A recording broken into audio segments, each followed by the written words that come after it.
No terceiro ano do nascimento de Moisés, o faraó estava sentado durante um banquete. Ao Paranite, a rainha, estava sentada à sua direita e batia à sua esquerda. E o jovem Moisés estava em seu colo. Balaão, filho de Beó, com seus dois filhos e todos os regentes do reino estavam à mesa, na presença do rei. A criança esticou a mão até a cabeça do rei, tomou a sua coroa e a colocou em sua própria cabeça. Quando o rei e os regentes viram o que o menino fizera, ficaram aterrorizados, e cada homem expressava o seu espanto para o que estivesse sentado ao seu lado. Então o rei disse aos seus regentes, que estavam diante dele à mesa: O que dizeis, ó regentes, sobre isso? E qual deve ser o julgamento desse menino por causa desse ato?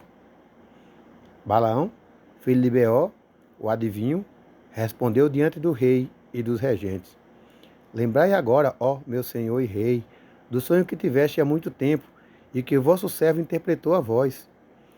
Agora, pois, essa é uma criança dos filhos do hebreu, que tem o Espírito de Deus. E não pensai, meu senhor, o rei, que esse jovem fez isso sem saber. Pois ele é um menino hebreu, e o conhecimento e o entendimento estão com ele. Ainda que seja apenas uma criança, e com sabedoria ele escolheu para si o reino do Egito. Pois este é o hábito dos hebreus, enganar reis e seus nobres, fazer todas as coisas de forma engenhosa, a fim de fazer com que os reis da terra e seus homens se assustem. Certamente sabeis que Abraão, seu pai, agiu assim, enganou o exército de Nimrod, rei de Babel, e Abimeleque, rei de Gerá, e tomou posse da terra dos filhos de Et e de todos os reinos de Canaã. E que ele veio ao Egito e disse que Sara, sua esposa, era sua irmã, para enganar o Egito e seu rei. Seu filho Isaque também fez isso quando foi habitar em Gerá, e sua força prevaleceu sobre o exército de Abimeleque, rei dos filisteus. Ele também quis enganar o rei dos filisteus ao dizer que Rebeca, sua esposa, era sua irmã. Jacó também agiu de forma traiçoeira com seu irmão e tomou dele o seu direito de primogenitura e a sua bênção. Vou parar aqui a leitura, gente, só para vocês perceberem que eles estão falando que os que são da luz, os que são do Pai, os que são semente de Adão, passaram a perna na semente da serpente, que são coitadinhos. Então observa, em tudo nós vemos que existe o joio e existe o trigo. Existe a semente da serpente e existe a semente de Adão. E ele foi para Padã-Arã para casar a casa de Labão, irmão de sua mãe, e astuciosamente tomou dele sua filha, seu gado e tudo que lhe pertencia, e fugiu para retornar à terra de Canaã, seu pai. Na verdade, Jacó foi escravo 7 anos por uma filha, e quando acabou os 7 anos, o Labão enganou e deu a filha errada. Depois, trabalhe mais 7 anos que eu vou dar minha outra filha. Mas é assim que as sementes da serpente agem. Eles sempre são vítimas. Olha só o Tom desaparecendo. Olha só o Gugu da Flórida aparecendo, o pessoal do Edir Macedo aparecendo, os líderes e liderados, filhos das trevas aparecendo. Eles sempre se fazem de vítima, fazem de coitadinho. Esse pessoal não merece misericórdia. Seus filhos venderam seu irmão José, que foi para o Egito e se tornou escravo e ficou na prisão por 12 anos. Até que Faraó anterior tivesse sonhos e retirasse da prisão e exaltasse dentro de todos os regentes do Egito por conta da interpretação que fizera dos sonhos de Faraó. E quando Deus levou a fome por toda a terra, José mandou buscar seu pai e todos os seus irmãos e toda a casa de seu pai. Ele os sustentou sem cobrar nada. Comprou todos os egípcios como escravos. Agora, pois, meu senhor, rei, eis que essa criança cresceu no Egito, no lugar deles, para fazer de acordo com a sua obra e para brincar com cada rei, regente ou juiz. Se agradar ao rei, deixa-nos agora esparramar o seu sangue pelo chão, para que ele não cresça e tome o governo das vossas mãos, e a esperança do Egito se acabe depois que ele reinar. E Balaão disse ao rei: Deixai-nos chamar todos os juízes e sábios do Egito, para que saibamos se o julgamento da morte é devido a esse menino, como dissestes, e então o mataremos. Então o faraó mandou chamar todos os sábios do Egito, e eles se colocaram diante do rei. um anjo do Senhor estava entre eles com a aparência de um dos sábios da terra. E o rei disse aos sábios, gente, olha só, anjo se materializa, tá? Um anjo do Senhor estava entre eles com a aparência de um dos sábios da terra. E o rei disse aos sábios, certamente ouviste que este menino hebreu que está na casa fez, e que Balaão julgou sobre esse assunto. Agora julgai também e decidi que o menino merece pelo ato que cometeu. E o anjo que se parecia com um dos sábios de Faraó respondeu o que se segue, diante de todos os sábios do Egito e diante dos reis e dos regentes. Se agradar o rei, o que o rei mande homens trazerem diante dele uma pedra de ônix e um pedaço de carvão em brasa, e os coloque diante do menino. Se o menino esticar a mão e pegar a pedra de ônix, saberemos que ele fez o que fez intencionalmente. E então devemos matá-lo. Isso é o anjo falando, tá, gente? Mas se ele esticar a sua mão para pegar o carvão, saberemos que foi sem intenção que ele fez, e o que fez, e então deve viver.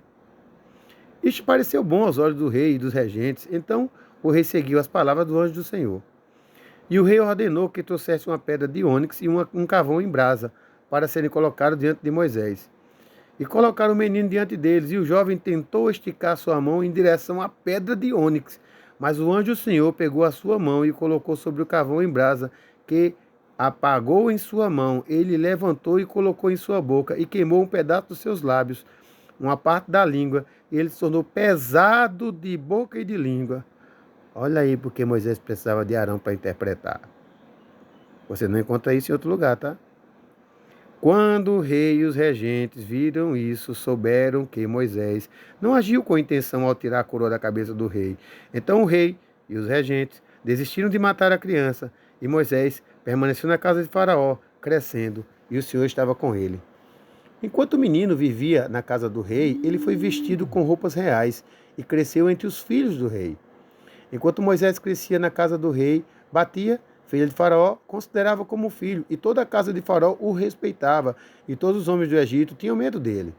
Ele ia diariamente à terra de Gozém, onde estavam seus irmãos e os filhos de Israel, e Moisés os via todos os dias, trabalhando duro e sem repouso. E Moisés perguntou a eles, por que esse trabalho é dado a vós dia após dia? E eles contaram a Moisés tudo o que lhes acontecera, todas as sentenças que o Faraó lhe impusera antes do seu nascimento. E contaram sobre todos os conselhos que Balaão, filho de Beor, deu, e tudo o que ele aconselhava contra Moisés a fim de matá-lo, quando ele tirou a coroa do rei de sua cabeça. Quando Moisés ouviu essas coisas, sua ira se acendia contra Balaão, e ele quis matá-lo. Então ficou à sua espreita, dia após dia. Balaão tinha medo de Moisés. Ele e seus 2 filhos foram embora do Egito, fugiram e salvaram suas vidas, e se dirigiram à terra de Cush, a Quiquiano, rei de Cush. Moisés entrava e saía da casa do rei, e o Senhor lhe concedeu graça aos olhos de Faraó e de todos os seus servos e do povo do Egito, e todos amavam muito Moisés. Em um certo dia, Moisés foi a Gozém para ver seus irmãos, e ele viu os filhos de Israel em seus deveres e trabalhos pesados, e Moisés se afligiu por eles. Então Moisés retomou o Egito e foi à casa de Faraó. Ele se colocou diante do rei e se curvou perante ele. E Moisés disse ao Faraó, roga-te, meu senhor, eu vim para te pedir um pequeno favor, e não deixa de me atender. E o Faraó disse a ele, fala. Então Moisés disse a Faraó, faz com que seja concedido aos teus servos, filhos de Israel, que estão em Gozém, um dia, para que descanse seu trabalho. E o rei respondeu a Moisés, eis que concordo em atender o teu pedido. E Faraó ordenou que o anúncio fosse feito por todo o Egito e Gozém, que dizia, a vós, todos os filhos de Israel, assim diz o rei, durante 6 dias deveis fazer o vosso trabalho, mas no 7º ireis descansar, e não trabalhareis. Assim deveis fazer a todos os dias, conforme o que o rei e Moisés, filho de Batia, ordenaram. E Moisés se alegrou muito com o que o rei lhe concedera. E todos os filhos de Israel fizeram o que Moisés havia ordenado, pois era obra do Senhor para os filhos de Israel, porque o Senhor começara a se lembrar dos filhos de Israel para salvá-los em nome de seus pais. E o Senhor estava com Moisés e com sua fama se espalhou pelo Egito. Moisés continuava respeitável aos olhos de todos os egípcios e os olhos de todos os filhos de Israel, buscando o bem para o seu povo e falando coisas boas sobre o seu povo para o rei. Então é isso, gente. Agora nós sabemos por qual motivo Moisés tinha a língua pesada e como foi que começou no Egito o primeiro momento onde as pessoas que faziam parte do povo de Israel começaram o início da guarda do sábado. Um abraço para todos vocês. Shalom, shalom.